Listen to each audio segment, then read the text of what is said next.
Sa lilim ng umiikot na crane at sa gitna ng maingay na construction site sa Taguig, nagtatrabaho si Sally, isang matibay na ina na determinadong itaguyod ang kanyang 3 anak, sa abot ng kanyang makakaya. Si Sally, sa edad na 32, ay balikat ang responsibilidad ng pagiging magulang sa kanyang mga anak na si Carla, na 10 years old, si Albert, na 7 years old, at si Mia, na 6 years old. Isang mainit na hapon, habang binubuhat ang isang sakong semento, nakaramdam si Sally ng matinding pagkapagod. "Kaya ko pa ba?" tanong niya sa sarili, habang pinupunasan ang pawis sa kanyang noo. "Kamusta ka, Sally?" tanong ni Mang Rodel, ang foreman, na lumapit sa kanya dala ang isang bote ng tubig. "Heto, nakakaraos," sagot niya, habang tinatanggap ang tubig. "Pero minsan, parang hindi ko na kaya, Mang Rodel. Para sa mga bata, pinipilit kong maging matatag." Si Mang Rodel, isang veteranong manggagawa, ay nakangiti habang pinagmamasdan ang mukha ni Sally na puno ng determinasyon at pagod. "Alam ko ang pakiramdam, Sally. Mahirap talaga, pero huwag kang mawalan ng pag-asa. Ang mahalaga, malusog at maganda ang paglaki ng mga bata." "Nakakapagod, Mang Rodel. Gabi-gabi pag-uwi ko, sinasalubong ako ng mga ngiti ng mga anak ko. Masaya sila sa simpleng hapunan, pero alam mo, ang sakit sa puso na hindi ko sila mabigyan ng mas maginhawang buhay." Pagbabahagi ni Sally, ang kanyang mga mata ay bahagyang namumuo ng luha. "Ang pinsan kong si Beth ang nagbabantay sa kanila maghapon habang nagtatrabaho ako, kaya alam kong safe sila. Pero iba pa rin yung nararamdaman kong pagkukulang bilang ina na hindi ko sila mabigyan ng higit pa. Mahirap talaga, Sally. Pero tandaan mo, yang pagmamahal mo ang pinakamahalaga sa kanila. Huwag kang mawalan ng pag-asa. Malay mo, baka isang araw may magbago," payo ni Mang Rodel, pilit pinapalakas ang loob ni Sally. Habang papalubog ang araw, nag-iisa na lang si Sally sa site, iniisip niya ang mga salita ni Mang Rodel. Pumikit siya at nagdasal ng tahimik, "Sana nga, may himalang dumating para sa amin." Sa mga sandaling ito ng pag-iisa, hindi niya alam na malapit nang magbago ang lahat sa pagdating ng isang hindi inaasahang bisita. Ang gabing iyon ay maaaring katapusan ng isang mahabang araw, ngunit ito rin ang magiging simula ng isang kakaibang kabanata sa buhay ni Sally. Isang araw sa construction site, habang nagbubuhat ng mabibigat na materyales, napansin ni Sally ang isang kakaibang ingay mula sa ilalim ng mga sako ng semento. Nagulat siya nang makita ang isang maliit na nilalang na tila naiipit. Hindi niya maari kung ito ba'y totoo o dahil sa gutom lamang siya, ngunit mabilis niyang inalis ang mga sako at tumulong. "Salamat, maraming salamat," sambit ng maliit na nilalang, hingal na hingal. Halos hindi na ako makahinga. Pinahid ni Sally ang pawis sa kanyang noo, ang puso niya ay mabilis pa rin ang pagtibok mula sa pag-aalala. "Sino ka? Anong ginagawa mo rito?" tanong niya, habang tinutulungan ang maliit na nilalang na makaupo. "Ako si Luwalhati, isang duwende," sagot nito nang umingiti. "At ikaw, Sally, ay may ginawang mabuti na hindi kayang tumbasan ng kahit anong halaga." Nagulat si Sally. "Paano mo nalaman ang pangalan ko?" Ngumiti si Luwalhati. "Kilala ko ang lahat ng mabubuting tao. Bilang pasasalamat, nais kong magbigay sa'yo ng isang bagay." Kinuha niya mula sa kanyang maliit na balabal ang isang makintab na credit card, itim ang kulay nito at ginto naman sa paligid. Ito ay isang mahiwagang credit card. Unlimited ito. Gamitin mo ito para sa iyong mga pangangailangan. Napalunok si Sally habang hawak ang credit card. "Hindi ko maintindihan. Paano ito gumagana? Para saan ito?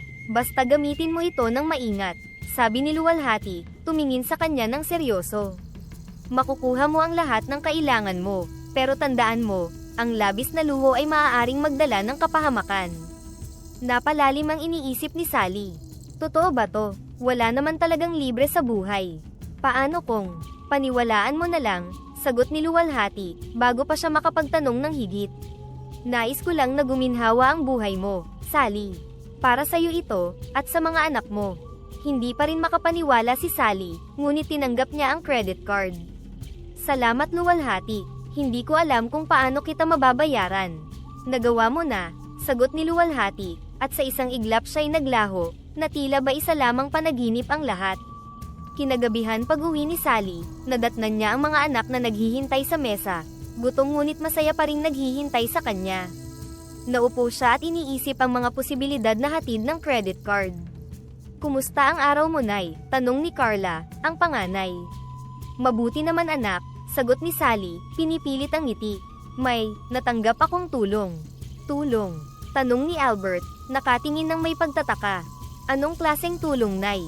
Tumitig si Sally sa credit card na nasa kanyang bulsa. Isang bagay na makakatulong sa ating pamilya. Pero hindi natin ito dapat abusuhin.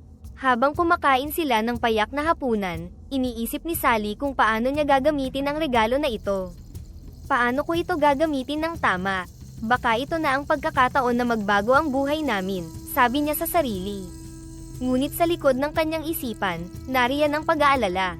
Natatakot siyang baka mali ang kanyang maging desisyon. Sa mga sumunod na araw, ginamit ni Sally ang credit card para bumili ng pagkain at damit para sa kanyang mga anak. Sa bawat pag-swipe ng card, tila nadarama niya ang kaginhawahan, ngunit kasabay din nito ay ang takot. Unti-unting bumubuti ang buhay ng kanyang pamilya, ang mga anak niya ay nakakapag-aral ng maayos, hindi na nila kailangan magtiis ng kagutuman, at napalitan ang mga sirasirang kasangkapan sa bahay. Ngunit sa bawat gabi, bago siya matulog, bumabalik sa kanya ang mga salita ni Luwalhati. Mag-ingat sa luho, ang kapahamakan ay laging kasunod ng labis na kasakiman. Tumitig si Sally sa kisame ng kanilang munting kwarto, nag-iisip kung paano mapapanatili ang balanse sa pagitan ng pangangailangan at tukso ng labis na yaman. Isang hapon, habang inaayos ni Sally ang mga bagong kurtina sa kanilang sala, lumapit sa kanya si Carla, may bitbit na bagong manika.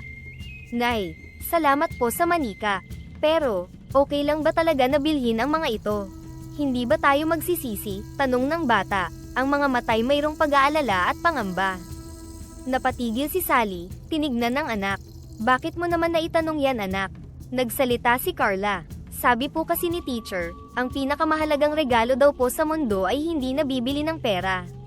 Natatakot po ako na baka mawala itong lahat bigla, tapos ano na lang ang matitira sa atin. Napangiti si Sally, niyakap ang kanyang anak. Tama ang teacher mo, anak. Pero ginagamit natin itong tulong na ito para mapabuti ang buhay natin, hindi para sa mga bagay na hindi natin talaga kailangan. At saka, tumingin siya sa mga mata ni Carla. Ang pagmamahal natin sa isa't isa, yan ang hindi mabibili ng kahit anong pera. Minsan, natatakot din ako, Carla, pag-amin ni Sally habang hinahawakan ang maliit na kamay ng anak. Natatakot ako na baka masyado tayong masanay sa madaling buhay.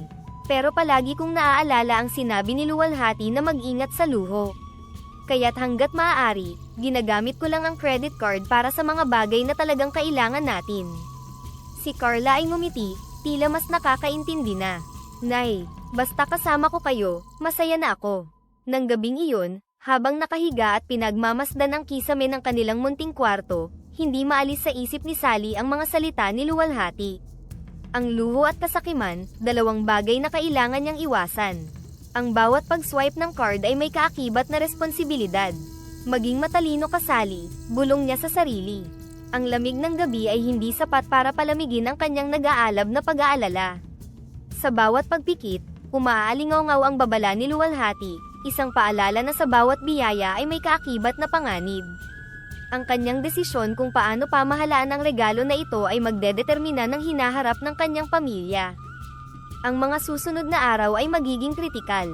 Si Sally, bilang ina at bilang tagapagtaguyod ng pamilya, ay kailangang magpasya hindi lamang para sa sarili kundi para sa kinabukasan ng kanyang mga anak. Ang pagbalanse sa pangangailangan at luho, sa seguridad at kasakiman, ay isang araw-araw na hamon, isa na dapat ay handa siyang harapin para sa kapakanan ng mga mahal niya sa buhay. Habang lumilipas ang mga linggo, unti-unting lumuluwag ang mga bayarin ni Sally. Hindi na siya nangangamba sa mga gastusin, ang pagkain, renta, at mga gamit ng mga bata ay lahat napunan ng mahiwagang credit card. Sa pag-aayos ng buhay nila, nagiging mas komportable si Sally, ngunit kasabay nito, nagsisimula rin siyang matukso sa mga bagay na dati hindi niya kayang bilhin. Isang araw, naglalakad si Sally sa mall para bumili ng mga bagong gamit sa bahay, nang mapadaan siya sa isang store na nagbebenta ng mamahaling bag.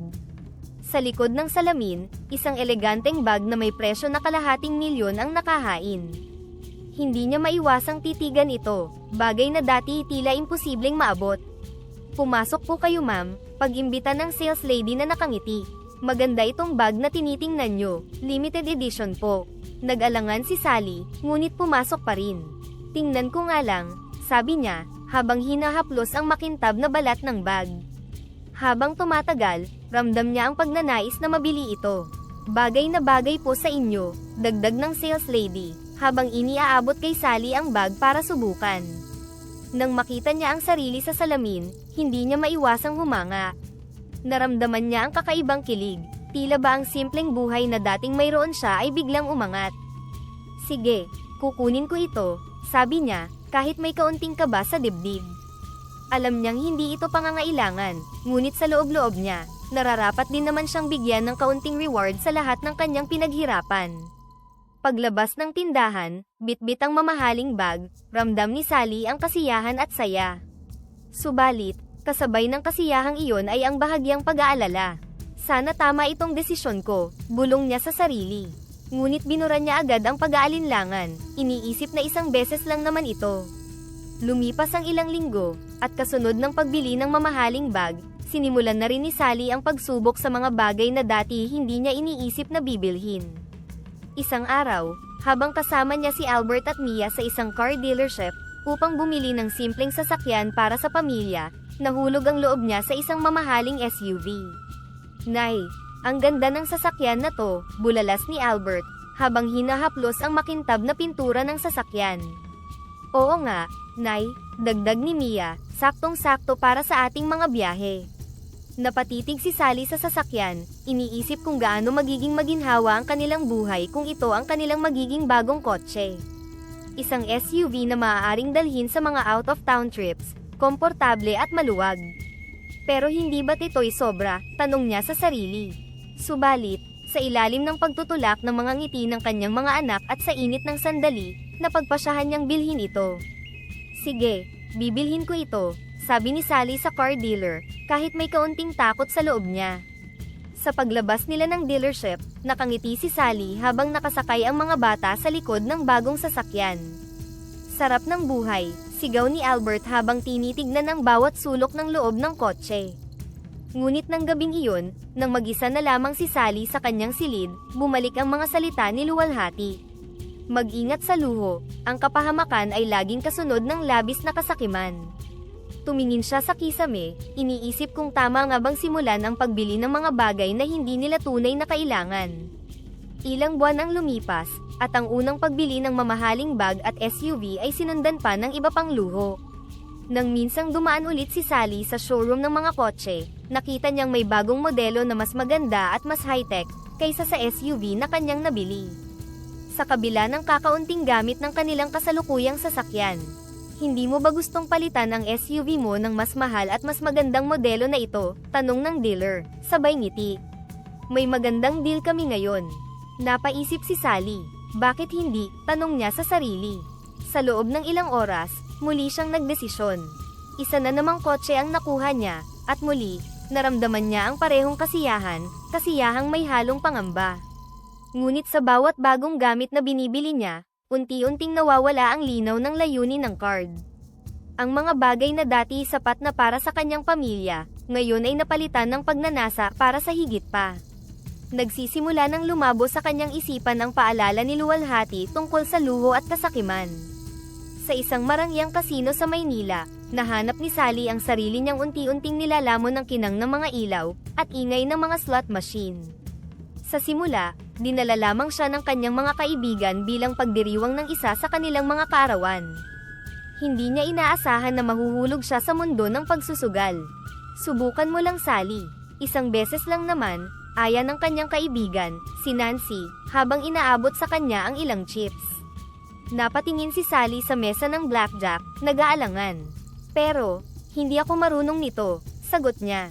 Huwag kang mag-alala, akong bahala sa'yo. Madali lang to, sabi ni Nancy, sabay hatak sa kanya patungo sa mesa.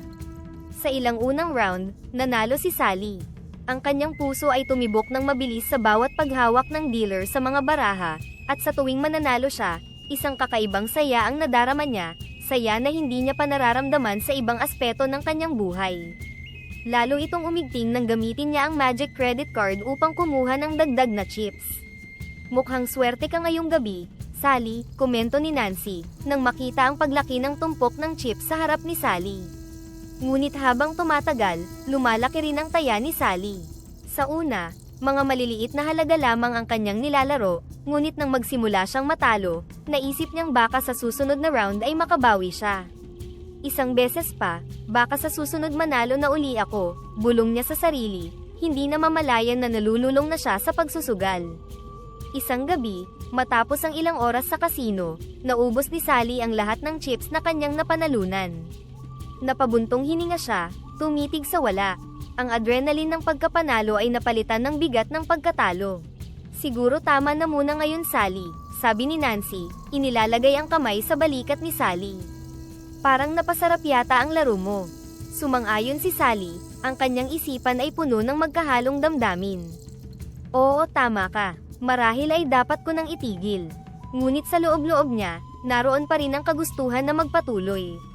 Sa kanyang pag-uwi, mag-isa sa kanyang sasakyan, pinagnilayan ni Sally ang nangyari. Ang kasiyahan ng pagkapanalo ay may kasamang pangamba ng pagkatalo, at sa bawat pag-swipe ng kanyang mahiwagang credit card para bumili ng chips, nadarama niya ang bigat ng kanyang mga desisyon. Ano na ang nangyayari sa akin? Tanong niya sa sarili habang pinipigilan ang mga luha. Habang ang kasino ay naging regular na parte ng kanyang buhay, unti-unti ring lumalabo ang kanyang mga prioridad.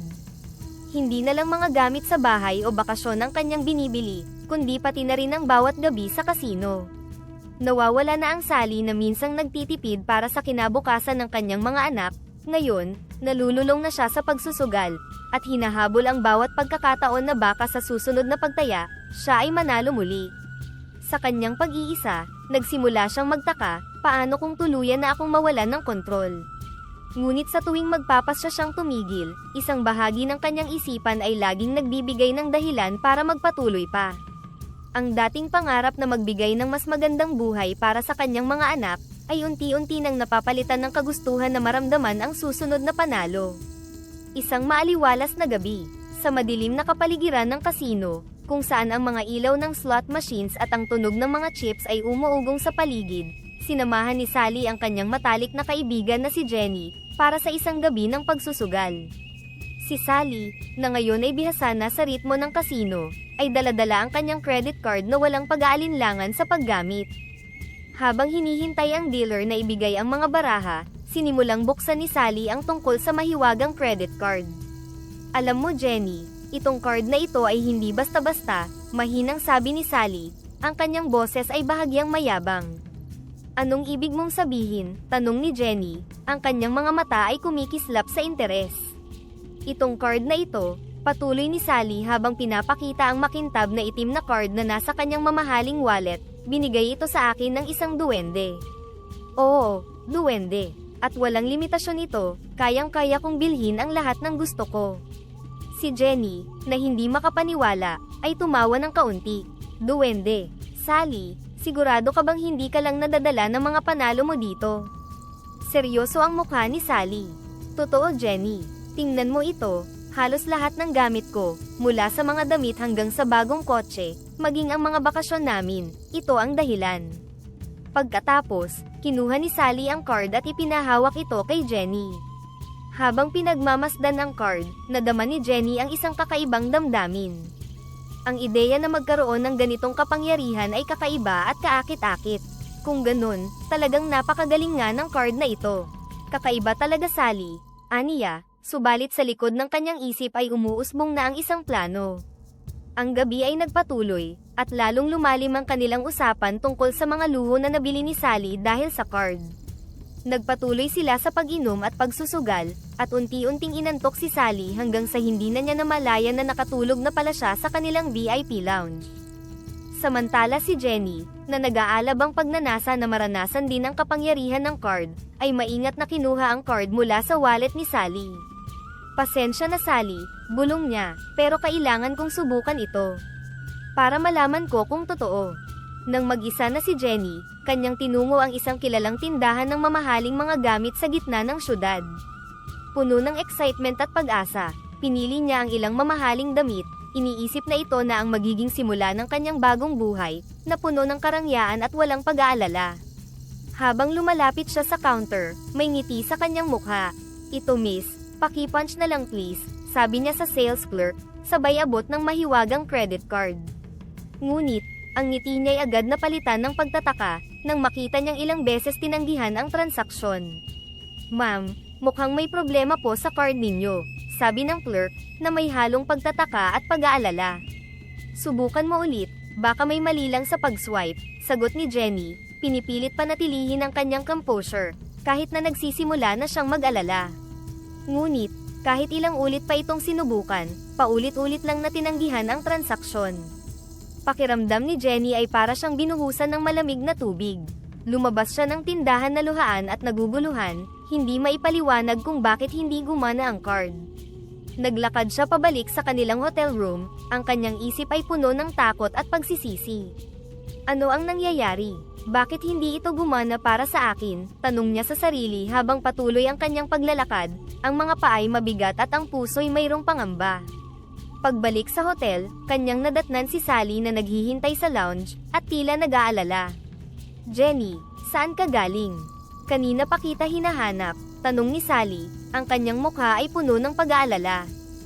Si Jenny ay hindi na napigilan ang sarili, bumuhos ang luha mula sa kanyang mga mata. Sally, sorry, sobrang sorry. May aaminin ako, aniya, ang boses niya ay nanginginig. Nagulat si Sally, lumapit sa kanya at hinawakan ang kanyang mga kamay. Anong nangyari Jenny? Bakit ka umiiyak? Ano ang problema? Huminga ng malalim si Jenny, at sa pagitan ng kanyang mga hikbi, isiniwalat niya ang lahat. Sally, ninakaw ko ang credit card mo at sinubukan kong gamitin ito para bumili ng mga mamahaling gamit. Pero hindi ito gumana. Wala akong nakuhang kahit ano. Sobrang sorry Sally. Hindi ko dapat ginawa yon. Nalungkot si Sally, hindi makapaniwala sa narinig, pero mas nanaig ang kanyang pag-aalala para sa kaibigan. Jenny, sabi niya, ang kanyang tono ay puno ng pag-unawa sa halip na galit. Bakit mo naman ginawa yon? Alam mo naman na delikado ang card na to. Sorry, Sally. Sobrang natukso lang talaga.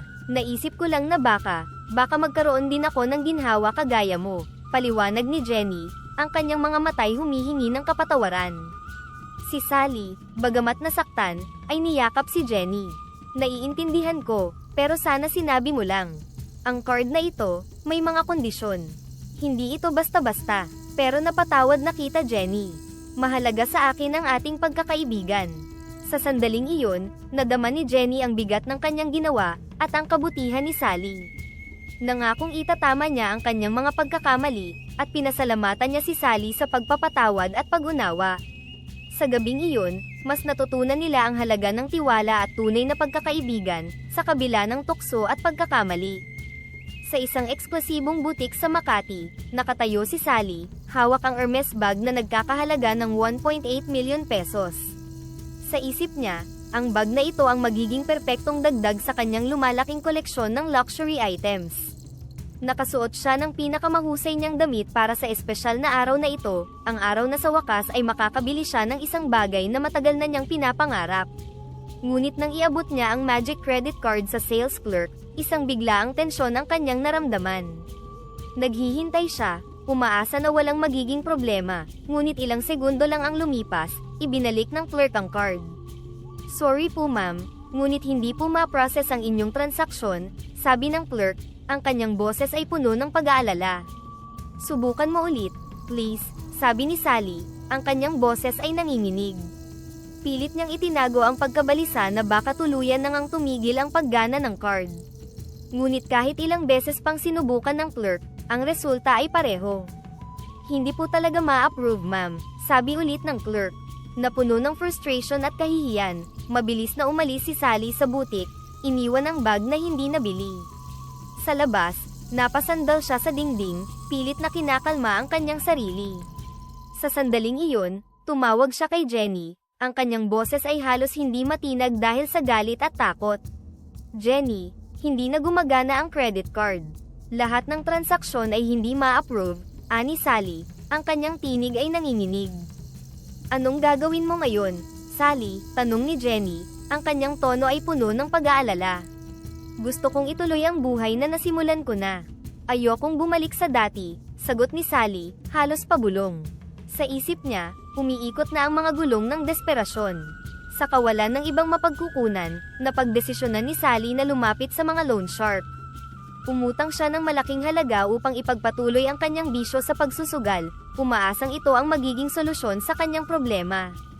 Isang gabi, sa kasino, habang nasa harap ng slot machine, tinawagan niya ulit si Jenny. Nandito ako sa kasino, sabi niya, ang boses ay malungkot at desperado. Sinusubukan kong manalo ng sapat para mabayaran ang mga utang. Mag-ingat ka, Sally. Natatakot ako para sa'yo. Hindi laging swerte ang sugal, tugon ni Jenny, puno ng pag-aalala. Alam ko, pero ano pa bang magagawa ko? Ito na lang ang alam kong paraan, sagot ni Sally. Bawat pag-ikot ng slot machine ay parang isang matalim na paalala ng kanyang pagkalulong, na sa bawat paghahangad ng malaking panalo, ay may kaakibat na peligro ng malaking pagkatalo. Habang lumilipas ang oras, lalo lang lumalim ang pagkakabaon ni Sally sa utang. Ang bawat pagkatalo ay nagpapabigat sa kanyang damdamin ng pagkabalisa at pagkakasala. Tila ba ang bawat pagpindot sa machine ay hindi lang pagtatangka na manalo ng pera, kundi isang pagtatangka na mabawi ang nawalang kontrol sa kanyang buhay. Sa pag-uwi ni Sally ng gabing iyon, mag-isa niyang hinaharap ang kaluwagan ng kanyang silid. Ang mga luho na dati nagbigay sa kanya ng kasiyahan, ay ngayon mga simbolo na ng kanyang pagkabigo at kawalan. Ang mahiwagang credit card, na minsang napuno ng pangako, ay ngayon isang mabigat na paalala ng kanyang mga pagkakamali, at ng mga pangarap na unti-unting naglalaho, kasabay ng kanyang mga pag-asang manalo. Habang lumalalim ang gabi sa lungsod, tahimik ang bahay ni Sally, ngunit sa loob, isang kaguluhan ang nagaganap. Ang dating mayroong sigla at pag-asa na si Sally, ngayon ay nabalot na ng kawalang pag-asa at pagkabahala. Sa kanyang sala, nagkalat ang mga sulat ng pagkakautang at mga di mabayarang bayarin. Nakaupo siya sa dilim, tanga ng isang lumang notebook, sinusulat ang mga pangalan ng mga taong maaari niyang lapitan para umutang. Kailangan ko pa ng pera. Kailangan kong makabawi, bulong niya sa sarili habang tinatawagan ang isa sa kanyang mga kaibigan. Hello June. Pasensya na sa abala, pero baka pwede sana akong makahiram ng kaunting halaga. Mahina at nanginginig ang boses ni Sally. Sally, nung nakaraang buwan lang, pinautangan kita diba? Hindi ka pa nga nakakabayad, tugon ni June, ang kanyang boses ay puno ng pag-aalala at pagkabahala. June, alam ko, at pasensya na talaga. Pangako, babayaran kita agad-agad. Nagkaproblema lang talaga, paliwanag ni Sally, halos nagmamakaawa. Napabuntong hininga si June sa kabilang linya. Sally, naaawa ako sa'yo at ayokong makita kang lalo pang nalulubog. Tumigil ka na sa pagsusugal. Hindi solusyon yan. Ngunit tila sarado na ang isip ni Sally. Kailangan ko lang ng isang panalo, June. Isang malaking panalo at maayos ko na ang lahat ng ito. Hindi na nakasagot si June. Alam niyang walang magagawa ang kanyang payo sa matigas na ulo ng kaibigan. Sige Sally, ito na ang huli ha. Mag-ingat ka, malungkot niyang sabi bago tinapos ang tawag. Pagkababa ng tawag, muling bumalik si Sally sa kanyang pag-iisa. Tumingin siya sa paligid ng bahay, sa mga larawan ng kanyang mga anak na nakasabit sa dingding, mga mukhang tila sumusumbat sa kanyang pagbabaliwala. Nawala na rin ang mga bagay na minsang pinagmalaki niya, ang kanyang mga mamahaling bag at sasakyan. Dahil sa malalaking utang, napilitan siyang ibenta ang mga ito upang mabayaran ang ilang parte ng kanyang pagkakautang. Ang mga luho na minsang nagbigay sa kanya ng saya, ay ngayon mga paalala na lang ng kanyang mga maling desisyon. Isang araw, habang naghahanda siya ng hapunan, hindi niya maiwasang mapansin ang tahimik at malungkot na mukha ng kanyang mga anak. Si Albert, na dati-rati palabiro at masayahin, ngayon ay tila ba nawalan na ng sigla. Mommy, okay ka lang ba? Tanong ni Mia, ang kanyang boses ay puno ng pag-aalala. Tumingin si Sally sa kanyang anak, at sa sandaling iyon, tila ba bumagsak ang lahat ng bigat ng mundo sa kanyang balikat. Pasensya na kayo mga anak. Hindi ako naging mabuting ina sa inyo. Naiintindihan namin mommy. Mahal ka namin, sabi ni Carla, lumapit at niyakap ang kanyang ina. Ang yakap na iyon ay parang nagbigay ng kaunting liwanag sa madilim na mundo ni Sally. Naisip niya kung gaano karaming oras ang nawala sa pagsusugal, na sana'y ginugol niya sa pag-aalaga sa kanyang mga anak. Hindi na ang mga mamahaling bag o sasakyan ang mahalaga, kundi ang mga sandali na nawala, dahil sa kanyang pagkahumaling sa pera at luho. Sa mga sumunod na araw, habang patuloy ang kanyang pagkalugmok sa utang at patuloy na pagkatalo sa kasino, unti-unti ring nagising si Sally sa katotohanan, na ang pagsusugal ay hindi lamang pinipinsala ang kanyang pinansyal na kalagayan, kundi pati na rin ang relasyon niya sa kanyang mga anak. Ang bawat araw ay nagiging paalala ng kanyang mga pagkakamali, at ng mga oportunidad na kanyang sinayang. Ang pagkabigo ay hindi lamang sa pera, kundi sa pagiging ina, kaibigan, at sa kanyang sarili. Matapos ang serye ng malalaking pagkatalo at pagkalubog sa utang, si Sally ay nag-iisa sa kanyang kwarto, nakatitig sa kanyang refleksyon sa salamin. Ang dating masayahing ina, masipag na manggagawa, at may simpleng pangarap para sa kanyang mga anak, ngayon ay nababalot ng takot at pagkatalo. Ang mga mata niya, puno ng lungkot at pagod, ay nagpakita ng isang babaeng halos hindi na niya makilala. Paano ako napunta sa ganito? Bulong ni Sally. Sa bawat paghinga, nararamdaman niya ang bigat ng mga desisyong ginawa niya. Bumagsak siya sa harap ng salamin, ang mga tuhod niya ay natumba, at tinakpan niya ang mukha ng kanyang mga kamay. Kasabay ng bawat luha, bumalik sa kanyang isipan ang mga pagkakataong isinantabi niya, ang mga paalala ni Luwalhati, ang babala tungkol sa pag-abuso ng kapangyarihan ng mahiwagang credit card. Masyado akong nasilaw sa luho, sa yaman, sa bagay na akala ko magpapasaya sa amin, bulong niya sa sarili habang umiiyak. Naaalala niya ang mga mamahaling bagay na kanyang binili, ang bawat gabi sa kasino na sana'y ginugol niya kasama ang kanyang mga anak, at ang pagkakataong sana'y nagamit niya ang kapangyarihan ng card, para sa mas makabuluhang mga bagay. Hindi na niya natiis ang bigat ng kanyang konsensya. Luwalhati, tawag niya ng paulit-ulit, umaasang naririnig siya ng duwende. Luwalhati, tulungan mo ako, nagsisisi na ako. Nagpakita si Luwalhati sa harap niya, ngunit ang ngiti sa mukha ng duwende ay wala na. Puno ng seryosong ekspresyon, tumingin ito kay Sally, na bumagsak sa kanyang harapan, nagmamakaawa para sa pangalawang pagkakataon. Sally, nasaan na ang babaeng minsan kong pinagkatiwalaan ng kapangyarihan ng credit card? Tanong ni Luwalhati, ang boses niya ay malamig ngunit mayroong lungkot. Ang babaeng nagpasya na gamitin ang kayamanan para sa kabutihan ng kanyang mga anak. Humihikbi si Sally, pinilit niyang humarap sa duwende. Luwalhati, patawarin mo ako. Nagkamali ako. Nasilaw ako sa mga bagay na hindi ko naman kailangan. Akala ko magbabago ang buhay ko kung magiging sobrang yaman kami, kung magkakaroon kami ng mga mamahaling bagay. Pero mali ako. Mali lahat ng ito. Tahimik na tumingin si Luwalhati kay Sally.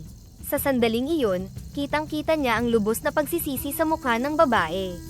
Nasilaw ka sa luho, Sally, sagot ni Luwalhati. Ang kapangyarihan ng credit card ay hindi para sa labis na kagustuhan. Hindi ito para sa luho o kasakiman.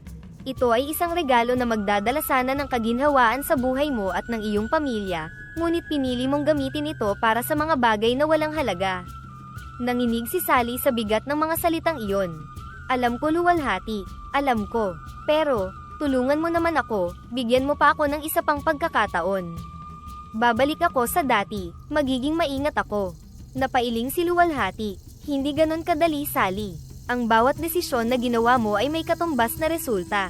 Kung gusto mong makabangon, hindi ko na ito magagawa para sa'yo. Kailangan mong matuto mula sa iyong mga kamalian. Hindi lahat ng bagay ay maitatama ng mahika. Bibigyan mo ba ako ng pangalawang pagkakataon? Tanong ni Sally, puno ng pag-asa ngunit bakas pa rin ang takot sa kanyang boses. Tahimik na tumitig si Luwalhati sa kanya. Ang pangalawang pagkakataon ay darating, ngunit hindi mula sa credit card o sa akin. Kailangan mong magsimula muli, Sally, nang walang mahika, nang walang shortcut. Kailangan mong harapin ang mga kahihinatnan ng iyong mga pagkakamali. Sumandal si Sally sa dingding, tila napakabigat ng kanyang katawan. Alam niyang tama si Luwalhati, wala nang madaling solusyon para sa mga problema niya. Kailangan niyang buuin muli ang kanyang buhay mula sa pagkakawasak na dulot ng kanyang mga desisyon. Saan ako magsisimula? Bulong ni Sally, habang tumitingin kay Luwalhati. Ang kanyang puso ay puno ng pangamba, ngunit sa kaibuturan nito, nariyan pa rin ang maliit na pag-asa. Magsimula ka sa pagharap sa mga utang at responsibilidad mo, sagot ni Luwalhati. At sa pagbabalik ng pagmamahal sa mga anak mo, dahil sila ang tunay na yaman na nawawala sa'yo, habang nalululong ka sa mga bagay na hindi mo naman kailangan. Tumango si Sally, ang kanyang puso ay puno ng pagsisisi at pangako na babangon muli. Nawala na ang mahiwagang card, ngunit natutunan niya na ang tunay na kapangyarihan ay nasa kanyang kakayahang bumangon mula sa pagkakamali at magsimula muli. Matapos ang mga payo ni Luwalhati, natutunan ni Sally na ang pagbabalik mula sa pagkakamali ay hindi mangyayari ng isang iglap. Hindi na si Sally ang dating milyonaryang nakakapagpaikot ng pera mula sa mahiwagang credit card. Ngayon, isang mas simpleng buhay ang kanyang tinitignan, ngunit puno ito ng hirap at pagsisikap. Isang umaga, habang nakaupo sa kanilang kusina, tahimik niyang pinagmamasdan ang mga maliliit na bundle ng damit na itinitinda niya online. Ito ang kanyang bagong simula, mula sa mamahaling mga bag at luho ng buhay. Ngayon ay ibinabalik ni Sally ang kanyang dignidad at tiwala sa pamamagitan ng pagbebenta ng damit sa internet.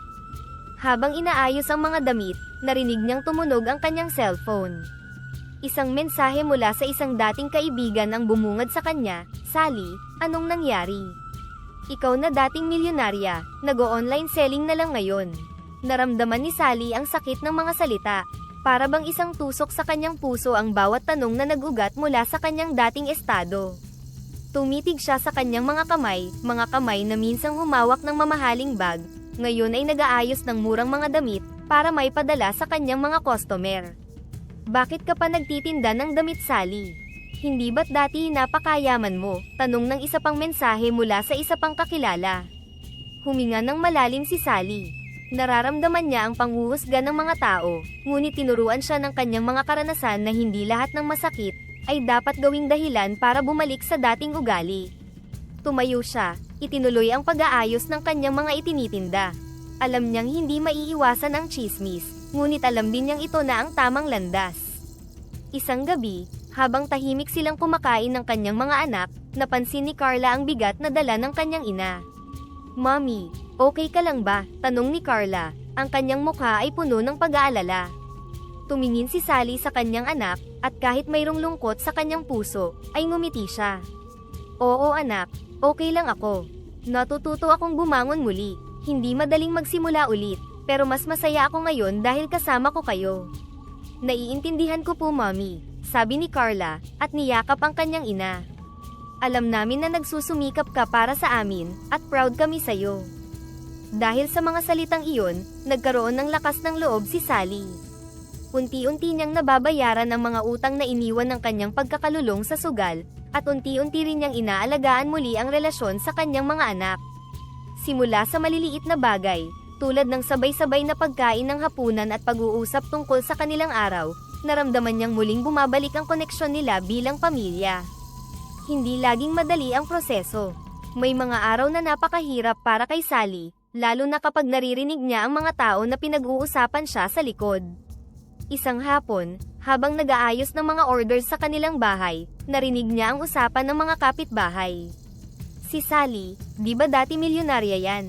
Ano ba ang nangyari? Bakit nagbebenta na lang ng mga damit online?" Hindi maiwasan ni Sally ang makaramdam ng kahihiyan, ngunit hinayaan niya lang ito. Hinawakan niya ang kanyang mga anak at pinilit tumayo ng may tapang. "Hindi mahalaga kung ano ang iniisip nila," sabi niya sa sarili. "Ang mahalaga ay ginagawa ko ang lahat para makabawi." Kahit paunti-unti lamang, nagkakaroon ng bunga ang kanyang online selling. Dumami ang kanyang customer at unti-unting umunlad ang kanyang negosyo. Sa tuwing may dumarating na bagong order, nararamdaman ni Sally ang kaunting tagumpay. Hindi ito tulad ng dating marangyang pamumuhay, ngunit may saysay at dangal ito, dahil alam niyang pinaghihirapan niya ang bawat kita. Isang gabi, habang nakahiga sa kama, tumitig si Sally sa kisame. Wala na ang mahiwagang credit card na minsang bumago sa kanyang buhay.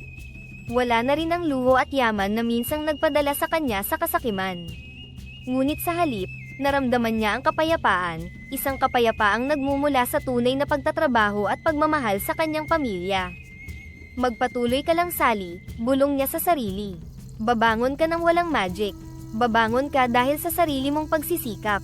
Habang unti-unting gumaganda ang takbo ng kanyang online selling business, Nadama ni Sally ang pangangailangang ibahagi ang kanyang mga aral sa iba na maaaring nasa landas din ng pagkakamali. Naisip niya na sa pamamagitan ng pagbabahagi ng kanyang kwento, maaari niyang tulungan ng iba na iwasan ang mga bitag ng labis na paggastos at pagsusugal. Isang araw, nag-organisa si Sally ng isang community meeting sa kanilang barangay hall. Inimbitahan niya ang mga kapitbahay, kaibigan, at kahit ang ilang taong alam niyang nahihirapan din sa paghawak ng kanilang pananalapi. Magandang hapon po sa inyong lahat, at salamat sa inyong pagdating, simula ni Sally, habang tinitingnan ang mga mukha ng mga dumalo, bawat isa ay may iba't ibang dahilan kung bakit naroon sila. Marami sa inyo ang nakakakilala sa akin, sa dating ako, ang Sally na minsang nagwaldas ng pera, na akala ko'y walang katapusan ang yaman. Patuloy niya, ang kanyang boses ay nanginginig ng kaunti sa pag-amin ng kanyang mga pagkakamali. Ngayon, nais kong ibahagi ang aking karanasan, hindi para ipagmalaki, kundi para magbigay ng babala at inspirasyon. May mga aral akong natutunan sa mahirap na paraan, at umaasa akong sa pamamagitan ng pagbabahagi nito, maaari ko kayong matulungan. Isang babae na nasa edad 40, si Aling Betty, ang nagtaas ng kamay. Sally, paano mo napagtagumpayan ang tukso ng madaling pera at mga luho? Lalo na sa panahon ngayon na ang hirap umiwas sa mga tukso. Napangiti si Sally sa tanong, alam niya kung gaano kahirap ang sagutin ito. Aling Betty, hindi madali. Araw-araw itong laban. Una, kinailangan kong tanggapin na ako mismo ang nagdala sa sarili ko sa ganoong sitwasyon. Pagkatapos, dahan-dahan kong binago ang aking mga gawi. Simula sa pag-iwas sa mga lugar na magtutulak sa akin gumastos o magsugal.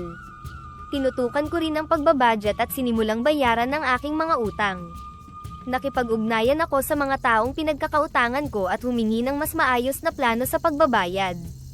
Higit sa lahat, naglaan ako ng oras sa aking mga anak na siyang tunay kong kayamanan.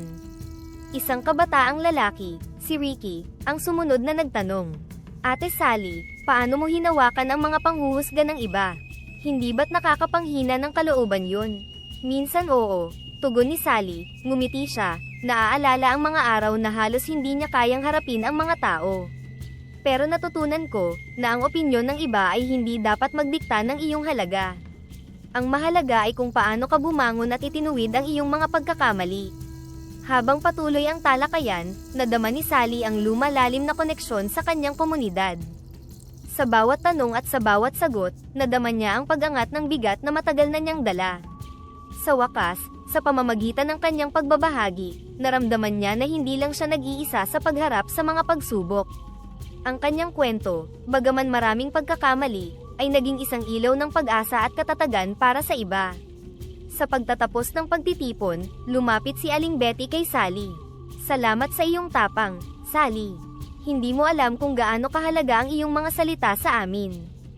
Ngumiti si Sally, at sa unang pagkakataon sa matagal na panahon, naramdaman niyang tunay siyang malaya, hindi dahil sa wala na siyang utang, kundi dahil sa wakas ay nakahanap siya ng kapayapaan sa pagtanggap at pagtutuwid ng kanyang landas. Isang tahimik na gabi, matapos ang lahat ng kanyang pagsubok at muling pagsisimula, habang naglalakad si Sally sa labas ng kanilang bahay, naramdaman niya ang malamig na simoy ng hangin na tila nagbibigay sa kanya ng kapayapaan. Ang buwan ay nagniningning ng maliwanag sa kalangitan, at sa sandaling iyon, naisip niyang sa wakas, unti-unti nang bumabalik ang ayos ng kanyang buhay. Ngunit sa gitna ng katahimikan, isang pamilyar na tinig ang muling umalingaw-ngaw sa hangin. Sally, sabi ng maliit na tinig. Tumigil si Sally sa kanyang paglalakad at agad niyang nakita si Luwalhati, ang duwende na minsan nang nagbigay sa kanya ng kapangyarihang baguhin ang kanyang buhay. Luwalhati, sabi ni Sally, ngumiti siya nang makita ang duwendeng kaibigan ngunit may halong kaba sa kanyang puso. Matagal na kitang hindi nakita. Ngumiti rin si Luwalhati, ngunit hindi tulad ng dati, ngayon ay mas seryoso ang kanyang anyo. Alam kong marami kang natutunan, Sally, wika niya habang iniaabot ang isa na namang mahiwagang credit card. Ito na ang iyong huling pagkakataon na magkaroon muli ng ganito. Ngunit ngayon, mas alam mo na ang tamang paggamit nito. Tinignan ni Sally ang credit card na nasa harapan niya.